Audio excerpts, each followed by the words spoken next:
Now, this is a Scorpio born 11/11. The 11/11 is called a planetary doorway or gateway. It means a gatekeeper. So when you see somebody that's got an 11/11, it's as if they're standing in a doorway, holding a doorway open for people to go through. Whether this is a doorway of knowledge, consciousness, emotion, awareness, you don't know what the door is, but they're kind of standing there holding some sort of door open. So the 11/11 is very, very powerful, but it's very potentially fragmenting and chaotic. So again, you want to think of it as a raku pot.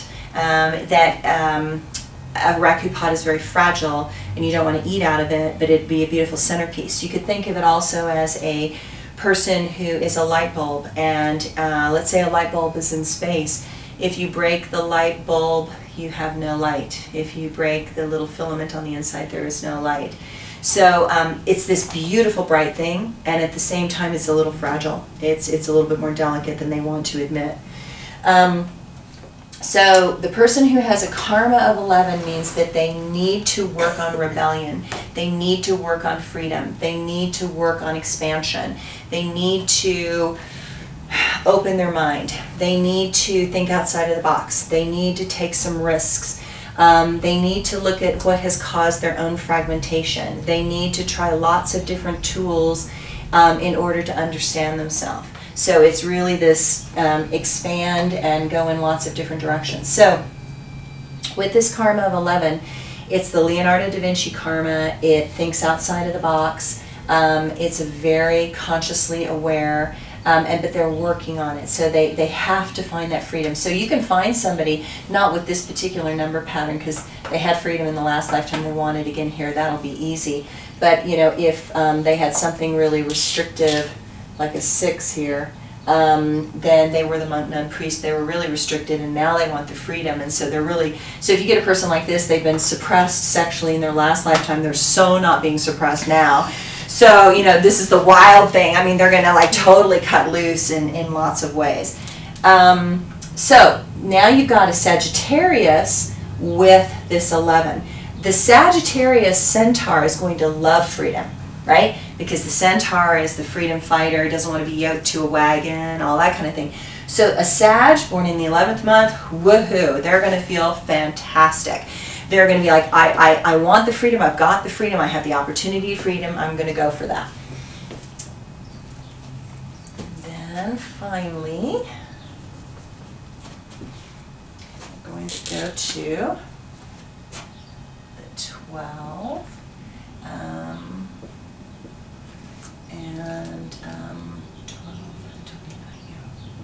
29. Okay. So now what we've got is we've got a Sagittarius, again potentially ruled by Neptune, which is illusion. So this particular Sagittarius has to get caught, has to be aware of they're getting caught in their own illusions. And those illusions can be self-deprecating illusions. I've actually seen some Sagittariuses with this combination that are pulling themselves under with the illusion, like they're actually a really amazing person, but they think they're never good enough. And so they're actually not taking care of themselves, not eating properly, not believing themselves, creating anxiety disorders. They're actually pulling themselves under with a negative illusion, not even a positive illusion. This is, again, is about that Neptunian watery, like what's real and what's not real. Can I see clearly in the water? Is it clear water? Is it murky water? What's going on? And depending on what the numbers are, the numbers will tell you how murky that water really is. Because you can imagine if somebody's been way over here in one life and then they went way over here in the last life and now they're doing something totally different in this life, you can imagine the water's a little murky. It's like stirring the bottom of a lake and not being able to see very well. Whereas you can get other people that it's like clear, clear, clear. It's a nice linear sequence and they can see fine. You know, they're actually okay and they can see fine. So then you've got a Capricorn, and the Capricorn energy, the illusion that Capricorn's going to do on themselves is that they're never going to be good enough. So then the karma of 3 is called the karma of perfection. So the Capricorn especially has this perfectionistic tendency if they're born in the 12th month. The Sagittarius will too, but the perfection is the perfect illusion, the perfect way of being, whereas the Capricorn is that I need to be perfect, and until I'm perfect, I'm never good enough. I can't be happy until I'm totally perfect in whatever way I've decided is so important. So then the Capricorn can get really pulled into that devil, darker energy, because Capricorn I wanted to go over is about relationships and how those relationships interconnect and how they work together. So in this particular example, I've got a Taurus and a Cancer, and we're going to look at how the numbers cross over or relate. So the 6 is crossing over like that. The 5 is crossing over like that. The 9 is crossing over like that. So you find that there's 2 patterns that work in intimate relationship. One is called a twin ray and one is a soulmate pattern. This is a modified twin ray, which means more numbers are overlapping than not. So we have 3 numbers overlapping out of 5 sets of numbers. Now you can have people that have all 5 numbers overlapping. You can have 4 out of 5 numbers overlapping, but 3 is still considered the majority, so this is considered a modified twin ray. So twin rays means that the moment you emerge from God as separate individualized egos, you came out on the same wave band. So let's hypothetically say you came out on a blue wave and then this other person came out on a slightly different shade of blue. But there's also the opposites attract. So you can actually have another pattern, which is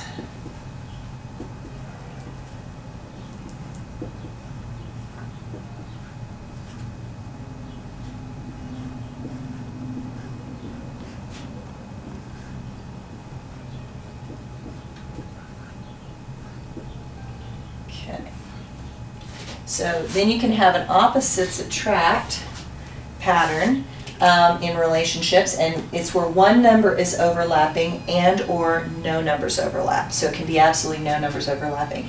Now this is opposites attract, so you'll look at these 2 people and go, why are they together? That makes no sense. Why are those 2 together? Whereas this one over here, you'll be like, oh, totally get why they're together. Perfectly easy to see, really, really comfortable. So both of these patterns work, and you can marry both of these patterns. You can be in long-term committed relationships in both of these patterns. But in both of these patterns, what the person has, one person has a karma of 5, the other person has a destiny of 5. One person has a karma of 8, the other person has a soul of 8, which means that this is a karmically challenged relationship. That these people came into these relationships to learn about karma between the 2 of them. So the Taurus over here is more karmically challenged by the Cancer, and yet in this situation the Cancer karma of 6 is also challenged by the Taurus. So they're actually in relationship with their greatest karmic challenge. They're actually in relationship with one of the more challenging people for them to deal with. So you can imagine why they come in to be together, because they learn to love. They're here to learn to love. And I'm learning to love this person that's been challenging to me in other lifetimes. Same is true over here. This person has a karma of 8 and this person has a soul of 8, which means this person is here to help this person with their karma, but it's their greatest karmic challenge. So you look at the karma numbers overlapping and try and decide what that karma is. So with the Taurus, with the karma of 5, the karma of 5 is about healing and teaching and earth energy and grounding and taking care of themselves and nurturing themselves and making themselves a priority.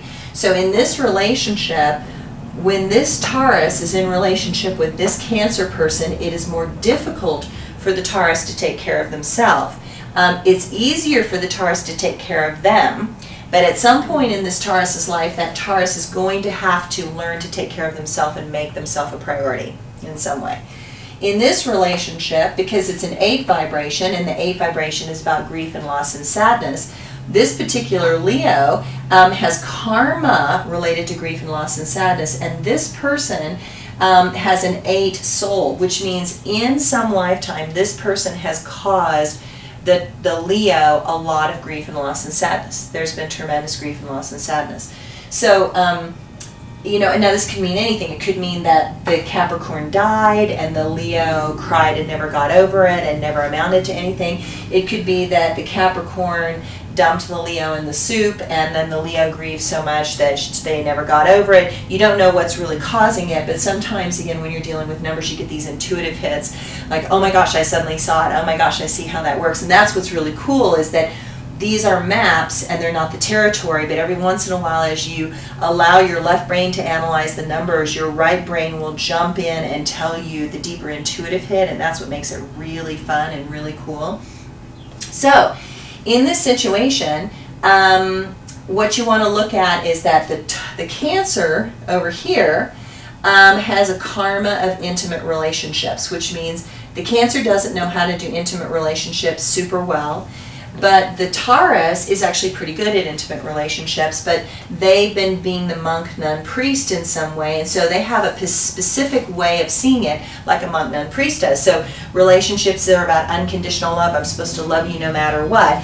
But sex and passion aren't always the same. So if I look at this person, that they've been a monk, nun, priest, but their karma is earth energy. Their karma is sexuality, physicality, earth energy. So this person's karma was they wanted to have be a mother, they wanted to have children, they wanted passion, all that, but they've been a monk, nun, priest, so this is a little more challenging to them. It's a little harder for them. And it's additionally harder because they have a gift of artistry and sensitivity and intuition and psychic ability. So this person, when you get 6s and 9s, you get people who have been very, very spiritual in other lifetimes, just in different ways. The 6 is traditional, and the 9 is mystical. Kind of mystical is the better word. So this person has been, both of these people have been very spiritual people, but in very different ways, because this Cancer has a gift of strategies and structures and patterns. And yet in their last lifetime, they were artistic and sensitive and deep in some way.